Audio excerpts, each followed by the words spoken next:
Making things can seem overwhelming, but don't worry. Follow my totally simple 15-step process and you'll be a maker in no time.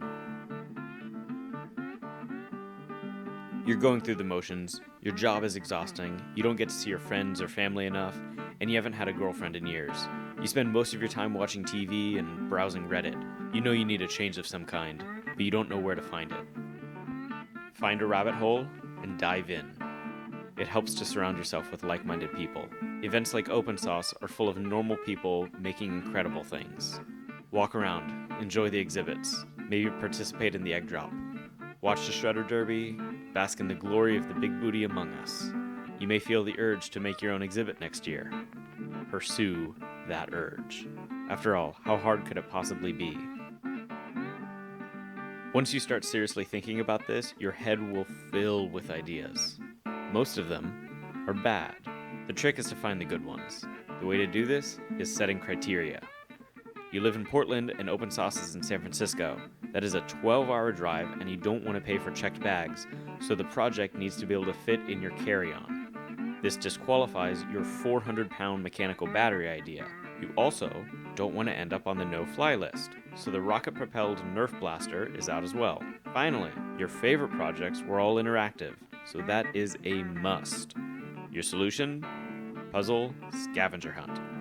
50 posters, each with a unique puzzle. If people can find and solve all of them, they get a prize. Make a few sample posters, fill out your application, and wait for a confirmation email. The email didn't arrive, just spam. Don't panic. After asking around, you learn that they apparently won't send a confirmation email until after you've been accepted. Begin planning the project in detail and immediately realize that you screwed up. 50 posters? 50? That's way too many. Why do you think that was a good idea? You want people to actually complete the puzzle hunt, don't you? Plus, you don't want the puzzles to get repetitive. It's better if they're all unique. Cut it down to 10. That's a much more reasonable number. Next, the trick is to make these challenging, but not too challenging. They also need to be self-contained. You don't want to gatekeep the solution behind niche knowledge or special tools. All of the information needed to solve them must be either on the poster or easily available. People should be able to solve it because they're smart, not because they know some random trivia. You can cheat this a little bit by teaching people how to decode ciphers and look for hidden messages. Now that you have your posters planned out, you need to make your final draft and completely lose focus on the project and spend all of your free time playing Helldivers 2. You should be working, but managed democracy isn't going to spread itself. Who needs puzzle posters when you have cluster bombs?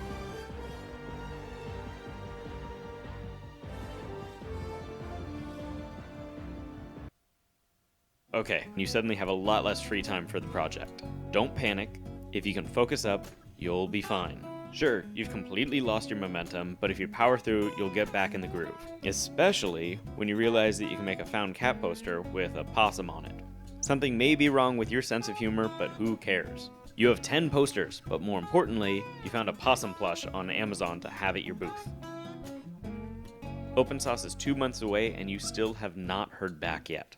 You have gotten a lot of garbage. Don't stress about the lack of a response, they're probably really busy. Just reach out and ask them for any info. While you're waiting, you need to make it a game. People need something to do with the solutions to the puzzle. Your easy fix? Make a website where they can enter the answers, and when they have all 10, it tells them they won. You can also put hints and tips to help them out. Simple. The only problem?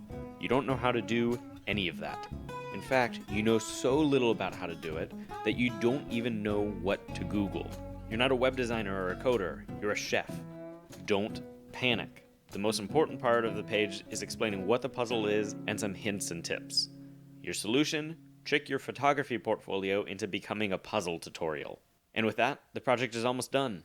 Congratulations. Your application has been rejected and it's your fault. 2 months ago, your stupid spam filter grabbed an important email and now you've been rejected for not responding. Like I've said before, don't panic. The project is done, let them know, and hope that they let you in even though it's past the deadline. It's been a week and no response.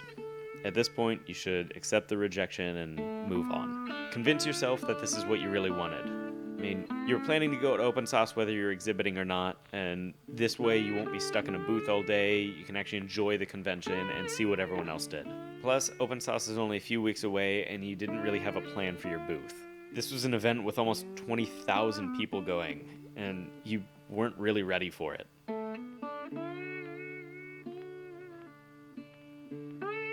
Ladies and gentlemen, now is the time to panic. Crap, crap, crap, crap, crap, crap, crap, crap.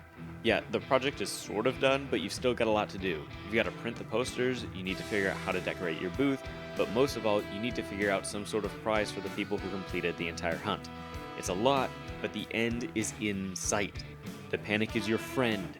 It keeps you focused, forces you to work faster than you have during the entire project.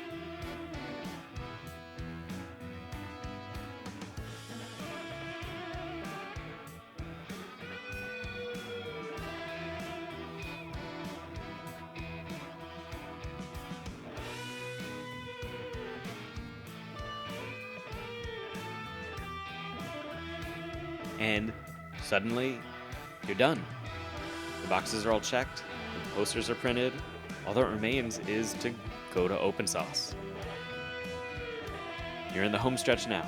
The only thing left to do is pack, break your glasses, fix your glasses, find your old glasses because you fixed the other ones wrong and now they make you nauseous. Fly on a Boeing with Alaska Airlines out of PDX. Nothing has ever gone wrong with that scenario. Come at me, Boeing. Stop by your parents' house. Put out a random trash fire, drive to the Cow Palace, set up your booth, make new friends, meet your heroes, hang out with your brother, enter a car in the Shredder Derby, and most of all, spend time with other makers and see their amazing projects.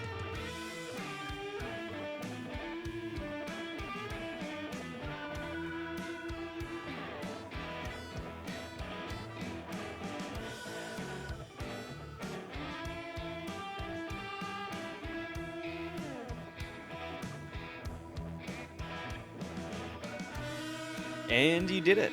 People loved the puzzles, and a lot of them managed to find and solve all 10 posters and got to sign their names on the Dakota Ring of Champions. Now, you have a year to do it all again for 2025. You can do it better now, bigger. You've dipped your toe into the pool of making things, and now you're ready to swim. So start planning, because the clock has already begun to count down. But first, sleep, because that hasn't happened for a week, and your brain is done. I want to give a shout out to Ariat Katlushin 5252. Over a year ago, I posted a video that had a puzzle hidden in it. This video was a mess, it was not good, and it has barely any views, but they stuck with it and they solved the puzzle. It feels really fitting that the shout out goes with the video about making another puzzle. And if you missed out on the puzzle hunt at Open Source this year, I've put all of the posters on the website I made. The link is in the description. Thanks for watching.